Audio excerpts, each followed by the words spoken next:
આદિવાસી સમાજના લીડર ચેતર વસાવા આમ તો આરોપ લગાડતા હોય જ છે કે આદિવાસી સમાજને બજેટ તો રજૂ થાય છે પરંતુ કઈ ફાળવણી નથી થતી અથવા તો જે ગ્રાઉન્ડ લેવલે જે કામ થવું જોઈએ તે કામ નથી થતું. તેને જ લઈને અત્યારે મંત્રી ઉપર ચર્ચા થાય છે. તો આવો સાંભળીએ કે મંત્રીએ આદિવાસી સમાજ વિશે અને આદિવાસી સમાજમાં શું શું આગળ યોજનાઓ આવશે તેના વિશે શું કહ્યું. વિગતવાર અહીંયા વર્ષ 2026-27 ના અંદાજપત્ર ઉપર જે બજેટ મંજૂર કરવામાં આવ્યું છે એનું પૂરેપૂરું પ્રેઝન્ટેશન થવાનું છે. ત્યારે આપ સૌનું હું સ્વાગત કરું છું, સૌને આવકારું છું. મને કહેતા આનંદ થાય છે કે યશસ્વી પ્રધાનમંત્રી નરેન્દ્રભાઈ મોદી સાહેબ, આપણા લોકપ્રિય મુખ્યમંત્રી ભૂપેન્દ્રભાઈ પટેલ સાહેબ અને નાયબ મુખ્યમંત્રી શ્રી હર્ષભાઈ સંઘવીજી ની આગેવાનીમાં વર્ષ 26-27નું બજેટ ઐતિહાસિક બન્યું છે. ડીડિયાપાડા ખાતે ગુજરાતની ધરતી ઉપર યશસ્વી પ્રધાનમંત્રીજીએ જ્યારે 150મી જન્મ જયંતિ ભગવાન બિરસા મુંડાજીની અને સાથે સાથે જનજાતીય કલ્યાણ યોજના, જનજાતીય દિવસ રાષ્ટ્રીય, એ દિવસે આગામી 5 વર્ષ માટે આદિજાતિ જે પટ્ટો છે 14 જિલ્લા 58 તાલુકા 5800થી પણ વધારે ગામોનો એનો સર્વાંગી વિકાસ થાય, આદિવાસી સમાજ મુખ્ય ધારામાં જોડાઈ શકે એ માટે એક વધુ પ્રયત્ન સાથે એમણે 2 લાખ કરોડ રૂપિયાનું પેકેજની જાહેરાત કરી. એ પૈકી આ વખતે આદિજાતિ વિભાગ માટે 35,782 કરોડ રૂપિયા ખર્ચાવાના છે. એમાં 25 ડિપાર્ટમેન્ટો એટલે કે વિભાગો કામ કરશે. નીચે સુધી વ્યક્તિ સુધી યોજના પહોંચે, એનો વિકાસ થાય.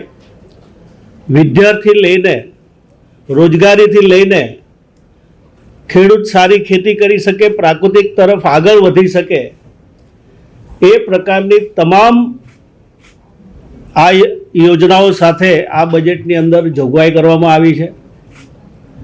રસ્તા હશે, આરોગ્ય હશે, શિક્ષણ હશે, વીજળી હશે, સિંચાઈના કામો હશે, એવા અનેક પ્રકારના કામો આ વખતના બજેટમાં પૂરેપૂરા આદિવાસી પટ્ટાને ધ્યાનમાં રાખીને જોગવાઈ કરવામાં આવી છે. મને કહેતા આનંદ થાય છે કે મધ્ય ગુજરાતનો કેટલોક વિસ્તાર બાકી હતો એને પણ આપણે આવરી લીધો છે, દક્ષિણને પણ આવરી લીધું છે. એ જ રીતે અમને મળેલો કુટીર વિભાગ ગ્રામ્ય ઉદ્યોગ સાથે યશસ્વી પ્રધાનમંત્રીજીનો સંકલ્પ છે દેશ વિકસિત બને, દેશ આત્મનિર્ભર સાથે ગુજરાત પણ આત્મનિર્ભર બને. વોકલ ફોર લોકલને પ્રાધાન્ય આપીને સ્થાનિક લોકો જ કોઈ પણ વસ્તુ બનાવી શકે, સ્થાનિક લોકો જ આપણા જ લોકો એની ખરીદી કરી શકે, જેના કારણે પણ રોજગારીમાં એનો ખૂબ મોટો ફાયદો થઈ શકે.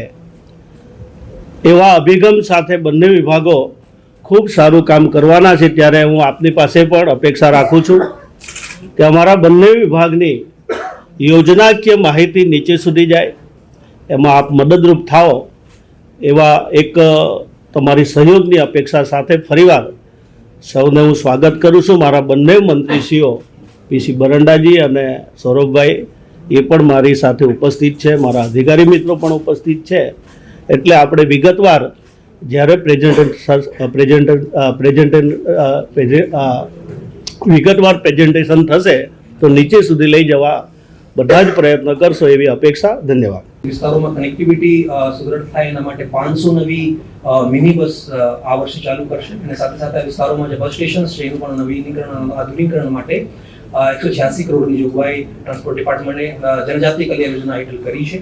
ઉદ્યોગ અને ખાન ખનીજ વિભાગ એમાં આદિવાસી વિસ્તારોમાં જે ધાર્મિક સ્થળોનો વિકાસ છે એના માટે આગળ એનું આયોજન કર્યું છે. આપણે જે મુખ્ય મહોત્સવો છે જે આદિવાસી વિસ્તારોમાં ઉજવાતા હોય છે એના માટે દાખલા તરીકે માનગઢ ખાતે આદિવાસી બલિદાન દિવસ, ડાંગ સુબીર ખાતે શ્રીરામ સબરી મિલન મહોત્સવ, નર્મદા ડેડિયાપાડા ખાતે પાંડોરી માતા મહાશિવરાત્રી ઉત્સવની જે ઉજવણી થાય છે એ ઉજવણી વ્યવસ્થિત રીતે થાય એનો લાભ તમામ લોકો લે એના માટે બજેટમાં જોગવાઈ કરવામાં આવી છે અને સાથે સાથે અન્ય ધાર્મિક સ્થળોના વિકાસ માટે પણ 20 કરોડ રૂપિયાની જોગવાઈ છે. મુખ્યમંત્રી ઉદ્યોગ સાહસિકતા વિકાસ યોજના જે આદિજાતિ યુવાનો ઉદ્યોગ સ્થાપવા માંગતો હોય એને ટર્મ લોનમાં માર્જિન સહાય હોય કે કેપિટલ સબસિડી હોય કે વ્યાજ સહાય હોય એના માટે આ યોજના છે જેમાં 10 કરોડ રૂપિયાની જોગવાઈ કરવામાં આવી છે. નેક્સ્ટ અને સાથે સાથે બે નવી જીઆઈડીસી ઉદ્યોગ અને ખાન વિભાગ અરવલ્લી અને દાહોદમાં નવું ચાલુ કરશે. નેક્સ્ટ ઉર્જા અને પેટ્રોકેમિકલ્સ વિભાગ આદિજાતિ વિસ્તારોમાં કુવા અને પંપની વીજળીકરણની યોજના માટે 500 કરોડ રૂપિયાની જોગવાઈ કરે છે. આદિજાતિ વિસ્તારોમાં સૌર કૃષિ પંપ સેટના અને પીએમ કુસુમ યોજના અમલીકરણ માટે 197 કરોડની જોગવાઈ જનજાતીય કલ્યાણ યોજના હેઠળ કરવામાં આવી છે. આદિજાતિ વિસ્તારમાં નવા પેટા મથકોના બાંધકામ અને બાકી સુવિધાઓ માટે 100 કરોડ રૂપિયાની જોગવાઈ ઉર્જા અને પેટ્રોકેમિકલ્સ વિભાગ આ વખતે આદિજાતિ વિસ્તારોમાં જનજાતીય કલ્યાણ યોજના હેઠળ કરે છે. વિજ્ઞાન અને પ્રૌદ્યોગિકી વિભાગમાં આ વિસ્તારોમાં અવિરત બ્રોડબેન્ડ કનેક્ટિવિટી મળે અને આપણા આદિજાતિ વિસ્તારના ગામડાઓ પણ નેટવર્કથી જોડાય એના માટે લગભગ 2000 થી વધુ ગ્રામ પંચાયતો માટે 30 કરોડ રૂપિયાની જોગવાઈ કરવામાં આવી છે. સાથે સાથે વિજ્ઞાન અને પ્રૌદ્યોગિકી વિભાગ 13 ટ્રાઇબલ જિલ્લાઓમાં ડિસ્ટ્રિક્ટ વિજ્ઞાન કેન્દ્રોની પણ સ્થાપના કરવા જઈ રહ્યા છે. એમાં બનાસકાંઠા, સાબરકાંઠા, અરવલ્લી વિસ્તારમાં એગ્રોફોરેસ્ટ્રી કરે એના માટે 10 કરોડ રૂપિયાની જોગવાઈ કરવામાં આવી છે. અને આહવા ડાંગ ખાતે વન વિજ્ઞાન કેન્દ્રની સ્થાપના માટે 4 કરોડની જોગવાઈ કરવામાં આવી છે. એ જ રીતે ક્લાઇમેટ ચેન્જ વિભાગે આ વિસ્તારોમાં સરકારી ઇમારતો ઉપર સોલર રૂફટોપ અને આપના જે સરકારી સ્કૂલો છે અને છાત્રાલયો છે એમાં બાળકોને ગરમ પાણીની સુવિધા મળે એના માટે સોલર વોટર હીટર સિસ્ટમ વિકસાવવામાં આવે એના માટેની જોગવાઈ કરી છે. ગૃહ વિભાગે તમામ જે કોમ્પિટિટિવ એક્ઝામ્સ હોય છે એના માટે અનુસૂચિત જનજાતિના યુવાનોને તાલીમ મળે એના માટે 2 કરોડ રૂપિયાની જોગવાઈ કરે છે. નેક્સ્ટ એ જ રીતે રમતગમત યુવા અને સંસ્કૃતિ વિભાગ પણ